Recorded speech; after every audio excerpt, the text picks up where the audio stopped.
Hello friends welcome back to our channel maths and science trick and toys. આજના વિડીયોમાં આપણે જોઈશું ગણિત ધોરણ 6 પ્રકરણ નંબર 7 અપૂર્ણાંક સંખ્યાઓ, તો જેની આપણે પ્રવૃત્તિ દ્વારા સમજ મેળવીશું। સૌપ્રથમ છે અપૂર્ણાંક।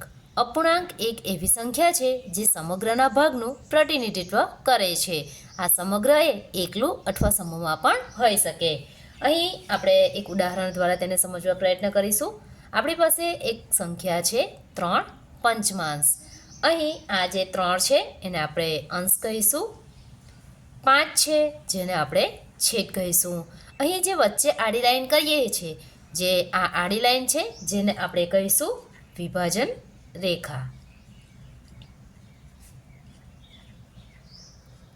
તો અહીં વિભાજન રેખાનો ઉપરનો ભાગ અંશ દર્શાવે છે અને નીચેનો ભાગ છેદ દર્શાવે છે। હવે આ જે સંખ્યા છે એને આપણે શબ્દોમાં વાંચવી હોય તો આ પ્રકારે વંચાશે 3 પંચમાંશ અથવા તો 3/5। હવે આપણે બીજી એક સંખ્યા લઈશું,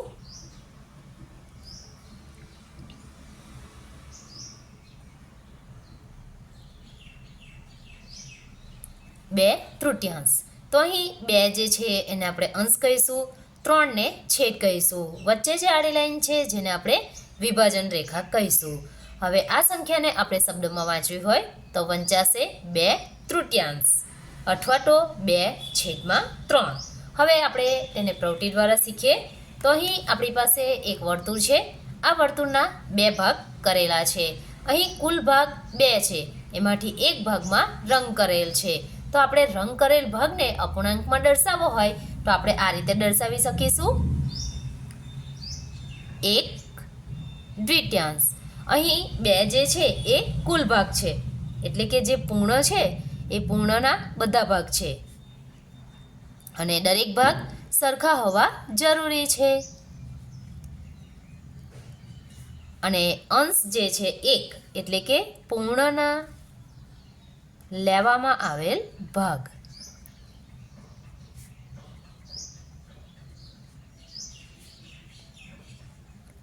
તો અહીં આપણે જોઈ શકીએ છીએ આ જે રંગીન ભાગ છે જેને આપણે કહીશું 1/2। કુલ ભાગ છેદમાં લખીશું, જે ભાગમાં રંગ કરેલ છે જેને આપણે અંશમાં લખીશું। હવે આપણે બીજું ઉદાહરણ લઈએ। દાખલા તરીકે હવે આપણી પાસે આ એક વર્તુળના 3 ભાગ કરેલ છે। તો અહીં કુલ ભાગ 3 છે માટે આપણે છેદમાં 3 મૂકીશું અને એક ભાગમાં રંગ કરેલ છે માટે આ રંગ કરેલ ભાગને આપણે અપૂર્ણાંકમાં દર્શાવવો હોય તો આપણે લખીશું 1/3। એ જ પ્રકારે અહીં આપણે જોઈ શકીએ છીએ વર્તુળના પ્રથમ આપણે કુલ ભાગ ગણીશું, 1 2 3 4 5 6 7। તો આપણે છેદમાં 7 લખીશું।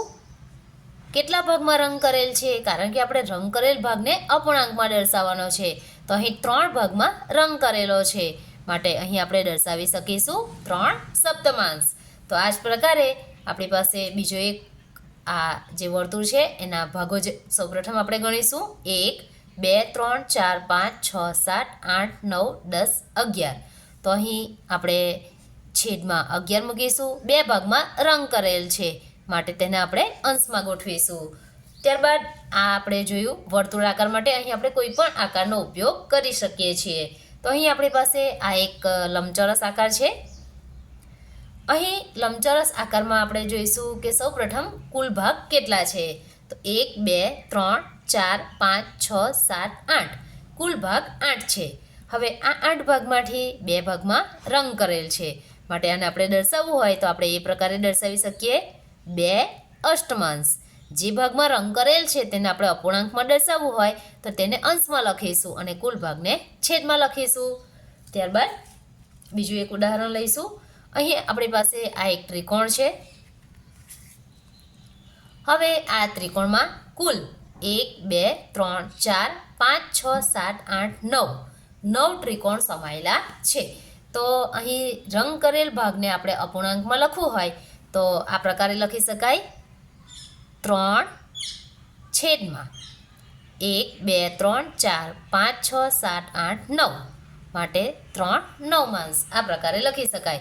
હવે આપણે અહીં ઉદાહરણમાં જોયું કે કોઈક એક ભાગ આપેલો હોય જેના આપણે ભાગ કરેલા હોય. બીજું એક ધ્યાનમાં રાખીશું કે એ દરેક ભાગ સરખા હોવા જોઈએ.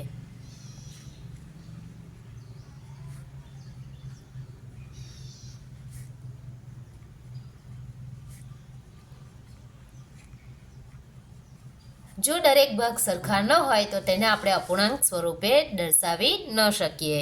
દાખલા તરીકે અહીં આપણે એક ઉદાહરણ લઈશું. આ એક ત્રિકોણ છે અને ત્રિકોણના આપણે આ પ્રકારે બે ભાગ કરીશું. હવે આ ત્રિકોણને આપણે અપૂર્ણાંક સ્વરૂપે દર્શાવવાનું છે. એક ભાગને છાંયાંકિત કરીશું.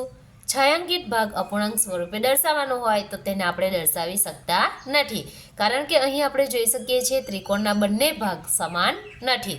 એટલે અપૂર્ણાંકમાં દર્શાવવા માટે એક બાબત ખાસ ધ્યાનમાં રાખીશું કે તેના દરેક ભાગ સરખા હોવા જોઈએ. હવે આપણે બીજું એક ઉદાહરણ લઈએ. અહીં આપણી પાસે રંગીન સ્ટાર છે. તો અહીં બે રંગના સ્ટાર છે, બ્લુ અને પિંક. તો સૌપ્રથમ આપણે પિંક રંગને અપૂર્ણાંકમાં દર્શાવવા હોય તો આપણે આ પ્રકારે દર્શાવી શકીએ. બે સ્ટાર પિંક છે માટે અહીં લખીશું 2 અને કુલ સ્ટાર છે આપણી પાસે 6 માટે પિંક રંગના સ્ટારને અપૂર્ણાંકમાં આપણે 2/6 આ પ્રકારે દર્શાવી શકીએ છીએ. હવે જો એ જ પ્રકારે આપણે બ્લુ રંગના સ્ટારને અપૂર્ણાંકમાં દર્શાવવા હોય તો આપણે આ રીતે દર્શાવી શકીએ છીએ 4/6 અથવા તો 4/6. હવે આપણે એક વધુ ઉદાહરણ લઈશું. આપણી પાસે બે વિદ્યાર્થી છે. એક છે મીના અને બીજી વિદ્યાર્થીની છે ગીતા. હવે બંનેની પાસે રોટલીઓ આપણે સરખા ભાગમાં વહેંચવાની છે. તો ટોટલ રોટલીઓ આપણી પાસે છે 5. હવે બંને જે વિદ્યાર્થીનીઓ છે જેને આપણે સરખા ભાગે 5 રોટલીઓ વહેંચવાની છે. તો સૌપ્રથમ આપણે એક રોટલી મીનાને આપીશું. આ એક રોટલી જેના પર આપણે આપી દઈએ છીએ તેના ઉપર આપણે ક્રોસ કરીશું. એક રોટલી આપણે ગીતાને આપીશું. ફરીથી એક રોટલી આપણે મીનાને આપીશું. એક રોટલી આપણે ગીતાને આપીશું. હવે એક રોટલી બાકી રહે છે. તો આ જે રોટલી છે એના આપણે વચ્ચેથી ભાગ કરી દઈશું. તો અહીં અડધો ભાગ મીનાને મળશે અને અડધો ભાગ ગીતાને મળશે. હવે આપણે જોઈશું કે મીનાને કેટલી રોટલી મળી છે. અડધાને આપણે દર્શાવવું હોય તો આ જે ભાગ છે એને આપણે દર્શાવીશું 1/2, કારણ કે કુલ ભાગ 2 છે તેમાંથી એક ભાગ છે માટે 1/2. તો અહીં મીનાને આ 2 છે અને આ અડધી માટે 2.1/2 રોટલી મળે છે, જ્યારે ગીતાને પણ 2.1/2 રોટલી મળે છે.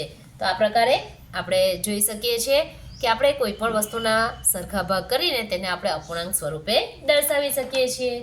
હવે આપણે બીજું એક વધુ ઉદાહરણ લઈશું. દાખલા તરીકે એક ટોપલીમાં 4 નારંગી છે, 2 દાડમ છે અને 3 સફરજન છે. તો આપણે નારંગીને અપૂર્ણાંકમાં દર્શાવવાની છે. તો નારંગીને અપૂર્ણાંકમાં દર્શાવવા માટે સૌપ્રથમ આપણે અહીં ટોટલ કરીશું 4 + 2 + 3. તો આપણને ટોટલ મળશે 4, 6, 9. ટોટલ થશે 9 માટે કુલ ભાગ થશે 9. હવે એમાંથી નારંગી કેટલા ભાગ છે? તો અહીં આપણે જોઈ શકીએ છીએ કે નારંગી 4 છે માટે અહીં કુલ ભાગમાંથી નારંગીનો ભાગ છે 4/9. તો વિદ્યાર્થી મિત્રો આપણે એ જ રીતે દાડમનો ભાગ પણ શોધી શકીએ છીએ. દાડમ જે છે એ છે 2/9, સફરજન છે 3/9. અહીં કોઈ પણ જ્યારે આખો પૂર્ણ ભાગ હોય એને આપણે છેદમાં લખીશું અને જેટલા ભાગ હોય તેને આપણે અંશમાં લખીશું. એટલે કે એક ફળ એને અંશમાં લખીશું અને ટોટલ ફળને આપણે છેદમાં લખીશું. હવે આપણે બીજું એક ઉદાહરણ લઈએ. આપણી પાસે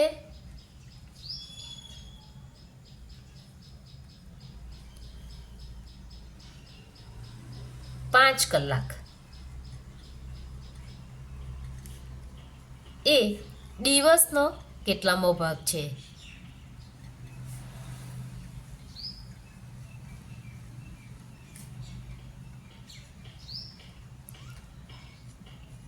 તો સૌપ્રથમ આપણી પાસે 5 કલાક છે, માટે 5ને આપણે અંશમાં લખીશું અને આપણને ખબર છે કે એક દિવસ બરાબર 24 કલાક. એક દિવસ બરાબર 24 કલાક. માટે આપણે આને અપૂર્ણાંકમાં લખવું હોય તો આ પ્રકારે લખી શકીએ 5/24. ત્યારબાદ બીજું એક વધુ ઉદાહરણ લઈશું. આપણી પાસે અલગ અલગ પ્રકારની સંખ્યાઓ છે 2, 3, 4, 5, 6, 7, 8, 9, 10, 11 અને અહીં આપણી પાસે ટોટલ આ સંખ્યાઓ છે 2 થી શરૂ થઈ અને 12 સુધીની. હવે આમાં કેટલી સંખ્યા અવિભાજ્ય છે?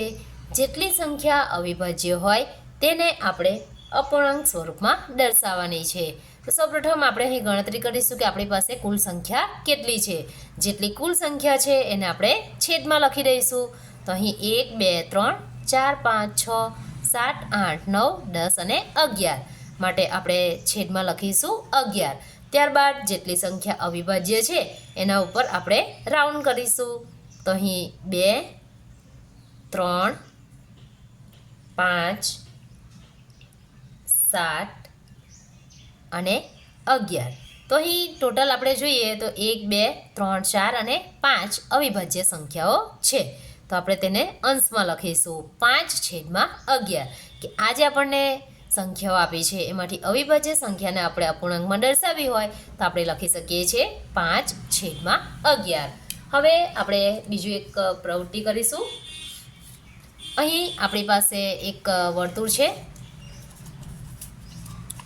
આ વર્તુળના કુલ 9 ભાગ કરેલા છે. તો આપણે આ પ્રકારે બીજું એક પ્લેન વર્તુળ લઈશું, એને આ પ્રકારે કટ લગાવી દઈશું. આ વર્તુળને પણ આ પ્રકારે કટ લગાવી દઈશું. હવે આપણે અહીં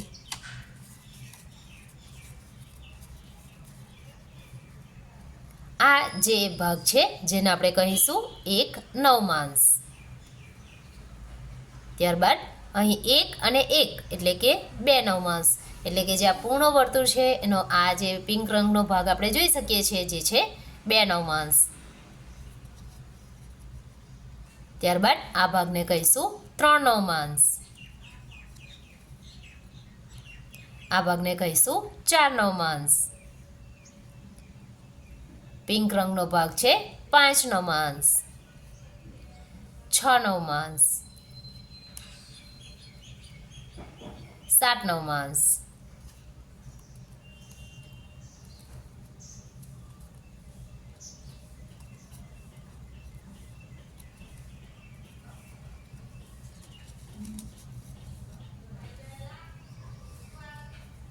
અહીં છે 8 નવમાંશ અને અહીં છે 9 નવમાંશ.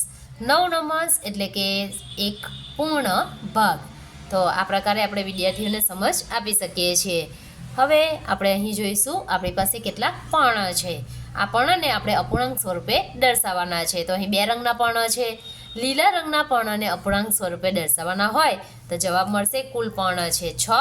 માટે આપણે અહીં લખીશું છેદમાં 6. એમાંથી લીલા રંગના પર્ણ છે 4. માટે જવાબ મળશે 4/7. અહીં પોપટી રંગના પર્ણ માટે કુલ પર્ણ છે 6. પોપટી રંગના પર્ણની સંખ્યા છે 2. માટે જવાબ મળશે 2/7.